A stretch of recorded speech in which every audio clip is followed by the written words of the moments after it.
Bienvenue dans le magazine de ce dimanche. Je vous présente tout de suite notre invité, c'est le maire de la commune de Koumassi, Raymond Ndoye. Rebonjour monsieur le maire. Bonjour Fatou. Comment va aujourd'hui Koumassi? À combien de pourcents on peut évaluer le niveau de dégradation des voiries et des infrastructures de la commune, monsieur le maire? Pour être sincère avec vous, je vous dirais que Koumassi va mal. Nous sommes à un niveau de dégradation tel que ça devient inquiétant. Et c'est pour cela que nous sommes montés au créneau avec la RTI pour présenter certains aspects de ce que nous vivons. Parce que moi-même, habitant Koumassi, et avec les populations, nous avons atteint un niveau inquiétant de dégradation des infrastructures en matière d'assainissement et en matière de voirie. Et véritablement, c'est un cri de cœur que nous voudrions lancer. Et je pense que ce problème trouve son origine dans la configuration même de Koumassi. Alors, monsieur le maire, avant de parler des origines du problème, notre équipe de reportage s'est rendue dans votre commune, précisément au quartier d'Ivo. Nous allons suivre ensemble leurs constats et on va se retrouver juste après pour échanger sur ce plateau. On est fatigué avec l'eau de cas. Aujourd'hui, maintenant, c'est débordé. Ça sort même dans nos maisons. Il faut qu'une solution soit trouvée séance tenante. Parce que ce quartier-là se meurt, cette cour-là se meurt, les gens de cet endroit se meurent. Réaction bien compréhensible. Voici l'état du quartier d'Ivo, à Koumassi, où vivent ces dames quand vient la saison des pluies.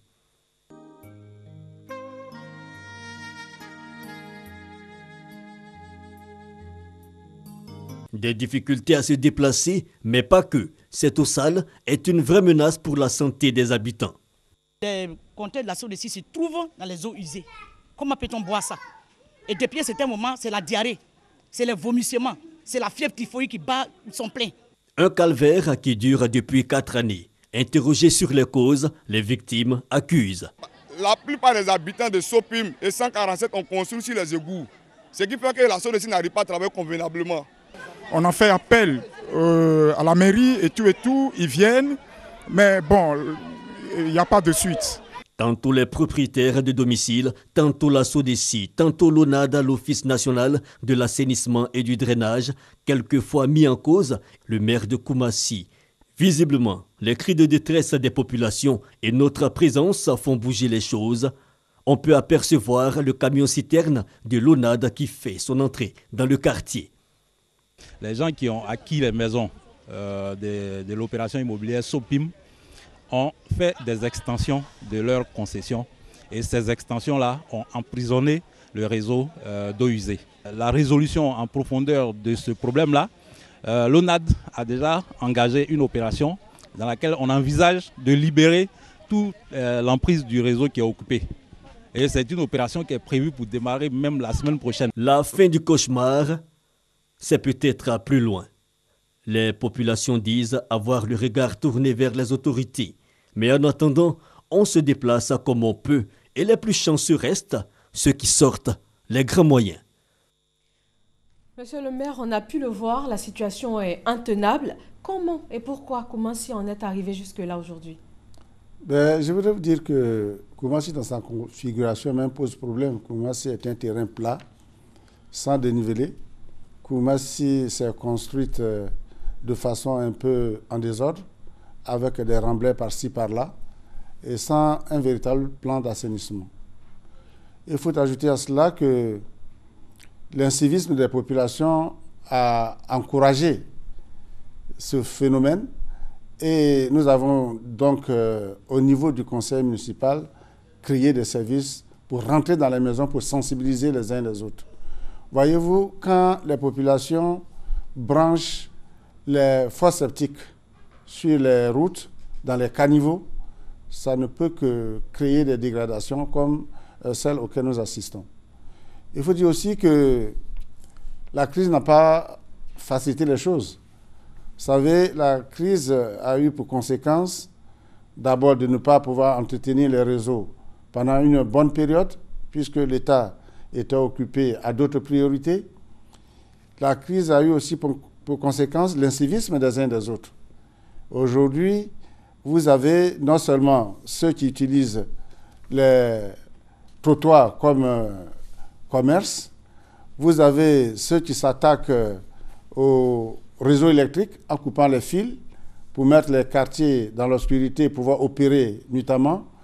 Vous avez aussi ceux qui s'attaquent aux édifices publics dès lors qu'il y a un petit mécontentement. Et tout cela conjugué fait que véritablement, Koumassi est dans un état piteux. Mais cela aussi commence à trouver solution parce que depuis l'avènement du quartier d'Ivo, dont les origines vous ont été expliquées, nous avons, avec la direction de l'ONAD et la direction de la SODECI, entrepris une collaboration très active et qui a eu pour effet de détruire les maisons en cause. Nous continuons ce travail. Nous allons déboucher toutes les canalisations en dallage sous voie qui sont obstruées par des pneus, par des mortiers, par des pilons, tout objet qu'on n'a pas le droit de trouver dans un caniveau ou dans un égout et qui malheureusement s'y trouve par la mauvaise foi des habitants.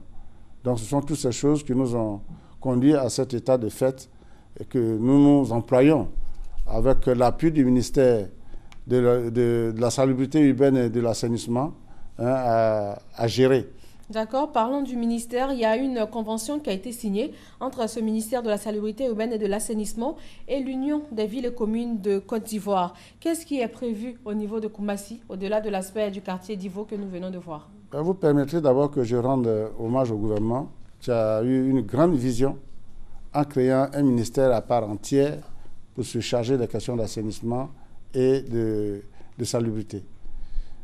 Et la ministre, dès qu'elle a pris fonction, sa première réaction, c'était de convoquer tous les maires et de s'entendre sur un minimum de collaboration. Et de discussion en discussion, nous avons donc abouti à la signature de cette plateforme. Pour nous, c'est la bouée de sauvetage auquel tous les maires doivent s'agripper. Et déjà, en ce qui concerne Koumassi, maintenant la ministre m'a rassuré que le CDD a pris en compte le plan d'assainissement de Koumassi et que les travaux vont bientôt démarrer. Mais cela ne suffira pas tant que nous n'aurons pas changé de comportement. Et c'est pour cela que je voudrais interpeller ici les populations pour leur demander d'avoir du respect pour leur environnement, pour leur demander d'avoir un comportement éco-citoyen, pour leur demander de faire en sorte que les eaux usées ne traînent pas dans les rues pour abîmer les voies. Et de faire en sorte effectivement que tout ce que nous avons comme édifices publics, nous puissions les protéger. L'exemple le plus frappant que je vais vous donner, nous avons entrepris une opération de déguerpissement au grand campement de Koumassi. Pourquoi? Parce que la bordure lagunaire est devenue un dépotoir. Et il nous fallait aussi trouver un espace pour pouvoir permettre au ministère de la Défense, qui l'a sollicité, d'avoir une caserne de sapeurs-pompiers. Cette opération a été bien menée, il n'y a pas eu de blessés, mais en représailles, la population allait casser un collège que nous étions en train de construire pour elle, dans ce quartier. C'est elles qui sont encore les victimes. Et malheureusement, ils viennent me demander pardon. J'ai dit, mais vous avez cassé votre propre collège, vous me demandez pardon. Il faut permettre que les travaux se poursuivent. S'ils permettent que les travaux se poursuivent, nous allons continuer. Sinon, on aurait investi plus d'une soixantaine de millions pour rien. Et bien évidemment, quand c'est comme ça, c'est les maires qu'on accuse. Nous faisons notre part. Je pense que l'État fait sa part en permettant que des structures comme l'ONAD, la SODECI Assainissement, s'intéressent à notre quotidien. Mais... Monsieur le maire, vous l'avez dit, hein, les populations ont certes leurs responsabilités, mais qu'est-ce que concrètement la mairie fait sur le terrain quand, par exemple, des commerçants justifient leur présence sur les trottoirs ou dans le domaine public par le fait qu'ils paieraient des taxes à la mairie? Non, le fait de payer une taxe ne donne pas le droit de s'installer. C'est vrai, quand les commerçants sont là, que les collecteurs passent, ils prennent des taxes. Mais ce qu'il faut savoir, c'est de leur demander où ils ont eu l'autorisation. Nous ne pouvons pas donner d'autorisation à des commerçants pour s'installer anarchiquement. Donc nous-mêmes, nous combattons et quand nous sommes saisis des nuisances de ces commerçants, nous les enlevons. Donc nous sensibilisons, nous faisons ce que nous pouvons. Par exemple, pour les problèmes d'écoulement des eaux usées, nous avons un service d'hygiène qui rentre dans les ménages, mais malheureusement, quelquefois, l'accueil qu'on leur réserve n'est pas celui qu'on doit réserver à quelqu'un qui vient faire du bien. Et vous avez la police municipale, je pense qu'il pourrait peut-être accompagner ces agents pour que les opérations se déroulent bien. La police municipale les accompagne nécessairement quand vous avez une horde de 200 personnes qui se regroupent sur 3 agents municipaux. Je pense que le rapport n'est pas à la faveur. Et très souvent, nous sollicitons la police et la gendarmerie pour nous appuyer, mais nous n'allons pas passer notre temps à faire que ça. Nous pensons que la population devrait comprendre que c'est dans son intérêt que nous venons chez eux, dans les cours, pour leur dire voilà ce qu'il faut faire pour avoir une bonne santé, voilà ce qu'il ne faut pas faire pour avoir une bonne santé. Donc, le président de la République a voulu d'un Ivoirien nouveau, et je pense que l'Ivoirien nouveau, c'est celui qui doit d'abord respecter son environnement. C'est celui qui doit respecter son cadre de vie. C'est celui qui doit faire en sorte que chaque acte qu'il pose contribue à l'amélioration de son quotidien et du quotidien de l'autre. Monsieur le maire, on voit que dans la commune de Koumassi, il y a certaines voies qui sont carrément coupées. On ne peut pas y passer. On doit faire des grands détours pour avoir accès à certains endroits. Est-ce que des sites comme ça sont identifiés? Est-ce qu'il y a un calendrier d'intervention qui a été mis en place à Koumassi? Les sites sont identifiés et d'après les derniers renseignements que j'ai eus, les études de faisabilité sont menées.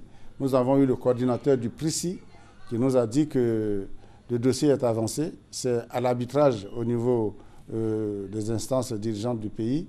Nous attendons qu'ils nous reviennent avec des projets pour que véritablement nous puissions sortir de ce calvaire. Cela aussi a une explication parce que Koumassi, aujourd'hui, compte une zone industrielle. Avec le regain d'activité économique, le nombre de véhicules qui empruntent ces voies a augmenté et de plus en plus de camions. Ces voies n'ont pas connu de réhabilitation depuis les années 90. Avec l'utilisation abusive de ces voies, évidemment, il y a la dégradation.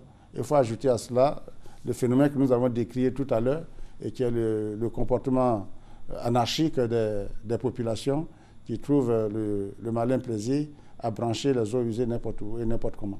Alors, est-ce à dire, monsieur le maire, qu'on ne sait pas encore quand est-ce que ces problèmes vont commencer à être résolus? Est-ce qu'il n'y a pas encore de chronogramme? On ne sait pas quand les travaux d'assainissement vont démarrer à Koumassi. Mais je viens de vous dire tout à l'heure que nous avions, avec l'ONAD et la SODECI Assainissement, entrepris une collaboration. Déjà, l'ONAD a commencé à détruire les maisons en question. Oui, ça c'est spécifique au quartier d'Ivo. Non, mais ça, je crois que ça va s'étendre à d'autres quartiers. Nous avons le DG de l'ONAD et moi, nous nous appelons souvent. Après le quartier d'Ivo, ça va s'étendre à d'autres quartiers. Et maintenant, le ministre aussi a dans son schéma un plan de déguerpissement de toutes les installations sauvages. Nous nous inscrirons dans ce schéma-là pour faire avancer les choses. Alors, jusqu'à quand est-ce que les populations de Koumassi peuvent espérer que ces travaux vont réellement commencer, monsieur le maire? Malheureusement, si ça ne dépendait que de moi, j'allais dire demain, ou même aujourd'hui. Vous savez, aujourd'hui, l'État a beaucoup de priorités. Nous le comprenons, mais nous pleurons, nous implorons et nous insistons pour que véritablement Koumassi fasse partie des priorités et nous pensons pouvoir être entendus dans les meilleurs délais. Alors, en attendant, quels sont vos projets vraiment à très court terme pour Koumassi avec les quelques moyens dont la mairie dispose? Bon, en dehors de ces problèmes de désagrément, de voirie et d'assainissement, Koumassi travaille. Chaque année, nous avons notre budget que nous exécutons. Nous en profitons pour mettre le maximum d'enfants à l'école.